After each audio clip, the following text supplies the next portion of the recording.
நம்ம மனசை பற்றி ஒரு சின்ன பதிவு இந்த வீடியோவில் பார்க்கலாம் வாங்க. Hi, I am doctor Sridevi, family dynamic coach.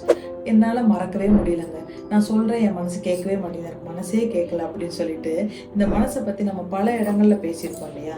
இந்த மனசானது ஒரு கருவி மாதிரி அல்லது ஒரு வாகனம் மாதிரி. ஃபார் எக்ஸாம்பிள், நீங்கள் ஒரு பஸ்ஸில் ஏறி போகணும், பஸ்ஸுக்கு போகிறீங்க, ஏறி உட்காந்தோடனே கண்டக்டர் வந்து உங்களுக்கு கேட்குறாரு எங்கேம்மா போகணும் அப்படின்னு. நீங்கள் என்ன சொல்லுவீங்க?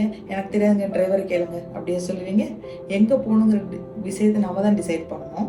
அதுக்கு தகுந்த வாகனத்தில் தான் நம்ம ஏறணும். அல்லது ஒரு குதிரையில் போயிட்டுருக்கீங்க, ஒருத்தர் வந்து கேட்குறாங்க நீங்கள் எங்கே போகிறீங்கன்னா, எனக்கு தெரியாங்க, என் குதிரையை கேளுங்கன்னு நம்ம சொல்கிறோமா?